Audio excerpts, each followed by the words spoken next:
नमस्कार, डॉक्टर डिम्पल त्यागी चैनल में आपका स्वागत है।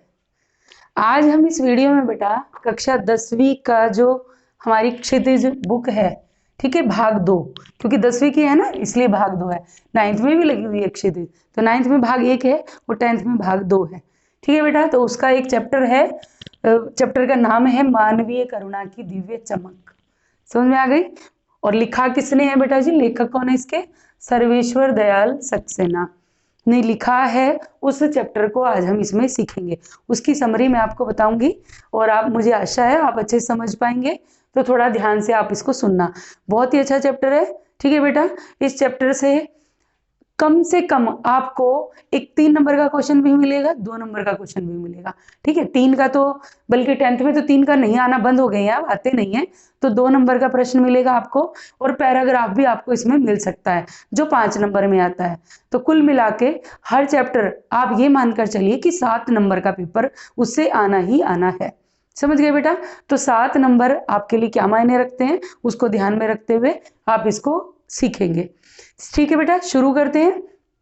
तो मानवीय करुणा की दिव्य चमक बेटा जी जो चैप्टर है, वह एक संस्मरण है।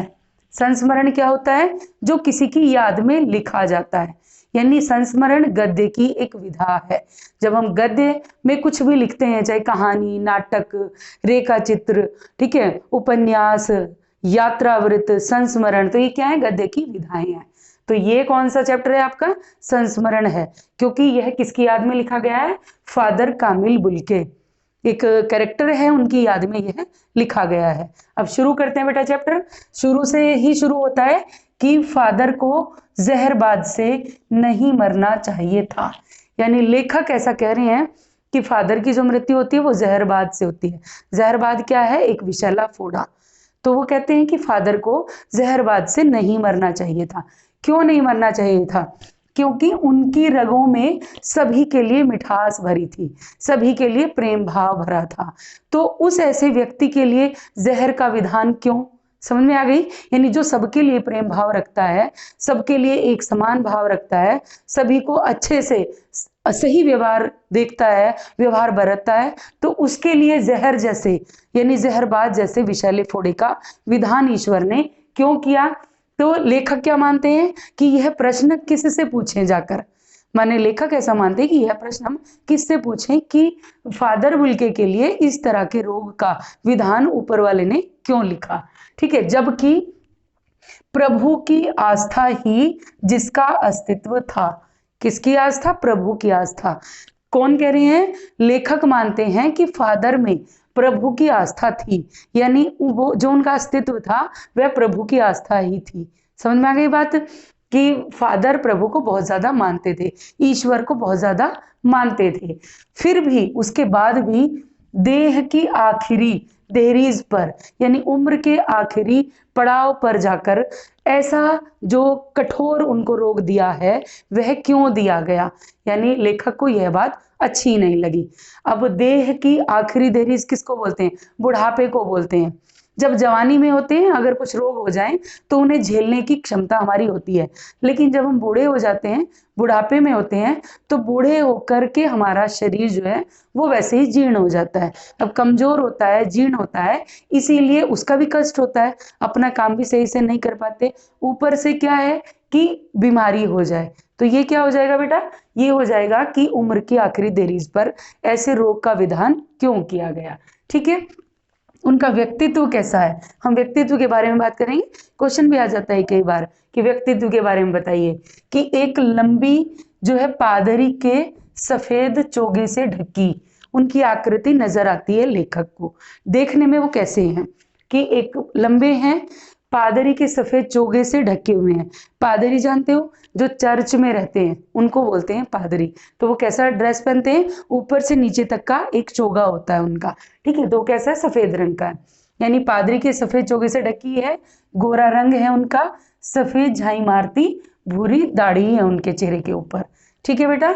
नीली आंखें हैं और बाहें खोल गले लगाने को आतुर रहते हैं। किसको आतुर रहते हैं? सबके लिए, ठीक है, सबके लिए जो उनके आत्मीयजन आते हैं, जो उनके प्रियजन उनसे मिलने आते हैं, उन सभी के लिए वो हमेशा अपनी भुजाएं फैलाए रखते हैं उनको गले लगाने के लिए। ठीक है, इसीलिए सबके लिए उनके मन में प्रेम भी है और ममता भी है और अपनत्व की भावना भी है। यानी फादर के मन में सभी के लिए प्रेम भी है, ममता भी है और अपनापन भी है। यहाँ तक समझ में आ गई बेटा? यह क्या था? फादर का व्यक्तित्व था। ठीक है, इसको दोहराने की दोबारा जरूरत नहीं है, बड़ा आसान है, आपको समझ आ गया होगा। तो आगे पढ़ते हैं। लेखक ये बात जो कर रहे हैं, फादर के लिए संस्मरण जो लिख रहे हैं, ये बता रहे हैं कि मैं 35 साल से यानी वर्ष से इसका साक्षी रहा, यानी लगभग 35 वर्ष मैंने उनको देखा। यानी साक्षी का मतलब गवाह होता है कि 35 साल के कार्यकाल में मैंने उन्हें देखा, तो 35 साल तक मैं गवाह हूं इस बात का। ठीक है, फादर को याद करना एक उदास शांत संगीत को सुनने जैसा है। यानी फादर को याद करना क्या है? एक उदास और शांत संगीत के सुनने जैसा है। अब उदास, जब हम उदास होते हैं तो हम शांत संगीत सुनते हैं, किस लिए? अपने मन को सुकून देने के लिए, शांति देने के लिए। ठीक है बेटा, अब ये सबकी बात नहीं कर रही हूँ, लेकिन अक्सर लोग एकांत खोजते हैं अपने मन को शांत करने के लिए, या फिर थोड़ा धीमा धीमा जो मन को अच्छा लगे वो संगीत सुनना पसंद करते हैं। तो वो कहते हैं कि अगर आपने फादर को याद कर लिया तो वो याद करना मात्र उस संगीत का काम करता है जो आपके मन को शांति देता है। ठीक है, और देखना करुणा के जल में स्नान करने जैसा है, कि अगर आपने उसके दर्शन कर लिए, फादर को आपने देख लिया, साक्षात्कार आपका उनसे हो गया, तो मानो आप कैसे हो गए कि आपने करुणा के जल में मानो स्नान कर लिया हो। यानी इतना दया भाव आपके ऊपर होगा, आप इतने दयालु हो जाओगे उनको देखते ही कि मानो उस जल में आपका स्नान हो गया। ठीक है, यानी आपके ऊपर उनकी करुणा का प्रभाव हो जाएगा। फिर नेक्स्ट है बातें करना मानो संकल्प से भरना है, कि अगर फादर से आपने बातें कर ली तो क्या है? बातें करना संकल्प से भर जाना है। क्यों है? संकल्प से भरने का मतलब है कि आप प्रतिज्ञावान हो जाओगे, किसी भी चीज को, किसी भी कार्य को करने की मन में आप ठान लोगे। क्योंकि देखो, दो तरह के लोग होते हैं। एक ऐसे होते हैं कर्महीन, जो खुद तो काम नहीं करते, दूसरों को भी ऐसे सलाह देते हैं। एक ऐसे होते हैं जो खुद भी काम में लगे होते हैं और जब भी उनसे बातें करोगे तो काम की बातें करेंगे। चलिए एग्जाम्पल क्लास का लेते हैं। क्लास में बच्चे बैठे हैं, एक आएगा आपसे पूछेगा आपने ये कर लिया, मैंने ये किया, इसका आंसर ये है और इसको ऐसे लिख सकते हैं। तो आप सोचोगे इतनी पढ़ाई के बाद भी मेरे से ये नहीं आया, तो मतलब हम अपनी पढ़ाई का टाइम और ज्यादा बढ़ा देंगे। एक आएगा, वो बोलेगा क्या सारा दिन पढ़ते रहते हो, छोड़ो ये, देखो मैंने ये देखा है, ये फिल्म देखी है, ये गाना सुना है। तो आपको लगेगा कि जब इसका कुछ नहीं बिगड़ता तो मेरा ही क्या बिगड़ता है। तो हम कैसे हो जाते हैं? और कर्महीन हो जाते हैं। लेकिन फादर कैसे हैं कि अगर उनसे आप बातें कर लेते हो तो संकल्प से मानो भर जाते हैं। ठीक है, फिर परिमल के दिन याद करते हैं लेखक। अब लेखक याद करते हैं परिमल के दिन, तो याद करते में क्या बोलते हैं कि उस परिमल, जानते हो क्या है? परिमल एक साहित्यिक सभा का नाम है। यानी इलाहाबाद में जब ये लोग सब रहते थे तो वहां पर इन्होंने अपना एक ग्रुप, एक संगठन, एक सभा बनाई हुई थी जिसको नाम दे रखा था परिमल। यानी हिंदी से संबंधित सारी चीजें, कहानी, नाटक, उपन्यास, कविताएं, ये सब ये लोग किया करते थे और पढ़ा करते थे। तो उस परिमल में सबसे बड़े कौन थे? Father Bulcke. समझ में आ गई? तो उस परिमल के जो सबसे बड़े थे, उस सभा में जो सबसे बड़े थे वो फादर बुल्के थे। और वो क्या करते थे? हर बात में बहस का मतलब क्या है? चर्चा करना किसी भी विषय पर। झगड़ा करने से नहीं है, चर्चा करने से है। जब तक हम चर्चा नहीं करेंगे तब तक उसका जो मूल भाव है वो भी निकल कर नहीं आता, सही गलत की परख हमें नहीं होती। तो बहस भी किया करते थे सबके साथ बैठकर, और उन पर बेबाक राय भी दिया करते थे। बेबाक माने बिना पूछे, कि कोई ये जानना चाहे या नहीं कि ये सही है या नहीं, लेकिन फिर भी वो अपनी समझ के अनुसार उनको सही और गलत का रास्ता दिखाते और पहचान कराते।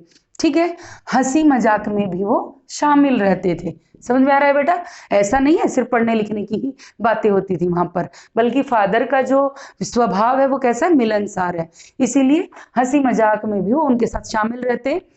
परिवारों के उत्सवों में भी वो भाग लेते।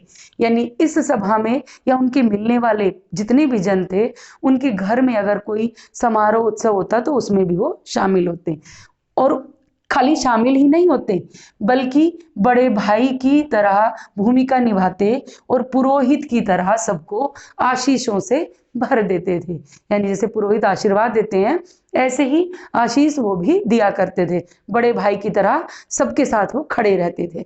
ठीक है बेटा, यहाँ तक समझ में आ गया। अभी क्या चल रहा है, स्वभाव चल रहा है फादर बुल्के का। ठीक है, अब लेखक बात करते हैं आगे कि उन्हें याद आता है कि जब उनका बेटा छोटा था तो उसका अन्नप्राशन संस्कार, अन्नप्राशन संस्कार बोलते हैं बच्चे के मुख में पहली बार अन्न का दाना डालना। अब गेहूं का दाना नहीं है, कुछ भी भोजन खिलाने से मतलब है। ठीक है, उसको बोलते हैं बेटा अन्नप्राशन संस्कार। तो जब लेखक के बेटे का अन्नप्राशन संस्कार था तो उस उत्सव में फादर बुल्के शामिल हुए और उन्होंने ही, फादर ने ही बच्चे के मुख में अन्न डाला, यानी पहला भोजन डाला। और खाली भोजन खिलाया नहीं बल्कि उनकी नीली आंखों में जो वात्सल्य प्रेम था उस बच्चे के प्रति, वह प्रेम भी तैरता नजर आया। समझ में आ गई आपको? यानी उस बच्चे की आंखों, फादर की आंखों में बच्चे के प्रति एक प्रेम भाव भी नजर आया, यानी जब उसको भोजन खिलाया तब। समझ गए बेटा? इसके बाद देवदारू की छाया की तरह वो हमेशा, लेखक कहते हैं, हमारे पीछे खड़े रहते थे, हमारे साथ रहते थे। देवदार का वृक्ष कैसा होता है? जो बहुत ऊंचा होता है और काफी छायादार होता है, तो उसकी भांति वह खड़े रहते थे। अब लेखक को याद आती है फादर की, तो वो क्या कहते हैं कि मानो इलाहाबाद की सड़क पर साइकिल चल रही है। अब ऐसे याद कर रहे हैं वो कि साइकिल चलती नजर आ रही है। ठीक है, वो याद कर रहे हैं कि साइकिल चलती नजर आ रही है। वहां से कौन उतरे हैं? फादर उतरे हैं। और वो क्या मान रहे हैं कि वो कहते आते हैं हमेशा कि देखो मैंने ये पढ़ लिया है, मैंने ये लिख लिया है, ऐसी ही स्मृति। अब देखो जो जो काम करता है वही नजर आता है। अब क्लास के जो शरारती बच्चे हैं वो शरारत करते ही दिखेंगे, जब चले जाएं तो उनको आप क्या बोलोगे कि अच्छा चला गया, वरना तो सारा दिन शोर शराबा ही हल्ला मचाता था। पढ़ने वाला हो तो बोलेंगे हाय क्यों चला गया, कम से कम एक दो सलाम उससे ले लिया करते थे। ठीक है, तो ये बाद में सोचते हैं इन चीजों के बारे में। तो लेखक कहते हैं कि फादर को कभी आवेश में नहीं देखा। ठीक, आवेश में देखा है, क्रोध में नहीं देखा। समझ गए बेटा? क्रोध में नहीं देखा और आवेश में देखा है। आवेश बोलते हैं जोश को, कि हमेशा नए जोश और जुनून के साथ देखा है फादर को, क्रोध में कभी नहीं देखा, यानी किसी के ऊपर उनको क्रोध करते नहीं देखा। हाँ, क्रोध में उनको कब देखा है कि जब हिंदी वाले ही हिंदी की उपेक्षा करते हैं तो उनको कई बार क्रोध करते देखा है कि कैसे हिंदुस्तानी है जो हिंदी की ही रोजी रोटी खाते हैं और उन्हीं के लिए उन्हीं का अपमान करते हैं, हिंदी का ही अपमान करते हैं। तो उस बात पर वो कई बार झुंझला जाते थे। मंचों पर जब भी कभी भाषण देते हमेशा अकाट्य तर्क दिया करते थे। हिंदी को बढ़ावा देने के लिए उन्होंने बहुत प्रयत्न किए, बहुत प्रयास भी किए। ठीक है बेटा, अभी इंजीनियरिंग की उन्होंने पढ़ाई छोड़ दी। अब चर्चा करते हैं फिर फादर की। तो फादर कैसे हैं? वो इंजीनियरिंग की पढ़ाई कर रहे थे, पढ़ाई छोड़ करके अचानक से मन में इच्छा जागृत हुई सन्यासी बनने की। अब ये नहीं है कि वो अनाथ हैं इसलिए उनके मन में सन्यासी की इच्छा हुई, बल्कि उनका भरा पूरा परिवार भी है जिसमें माता भी है, पिता भी है, 2 भाई हैं और एक उनकी बहन है। समझ में आ गई आपको? ठीक है बेटा, तो पूरा परिवार है उनका, लेकिन उसके बाद भी उनके मन में सन्यास लेने की इच्छा जागृत हुई। तो कई बार आपस में बातें करते हैं, पूछते हैं, उनसे प्रश्न पूछा गया कि आपका देश कौन सा है? तो उन्होंने जवाब में बोला भारत। समझ गए? किसने बोला? फादर बुल्के ने। क्या जवाब दिया? कि मेरा देश भारत ही है। फिर पूछा गया हम जन्मभूमि की बात कर रहे हैं, तो जन्मभूमि उनकी क्या है? रेम्स चैपल। समझ में आ गई बेटा?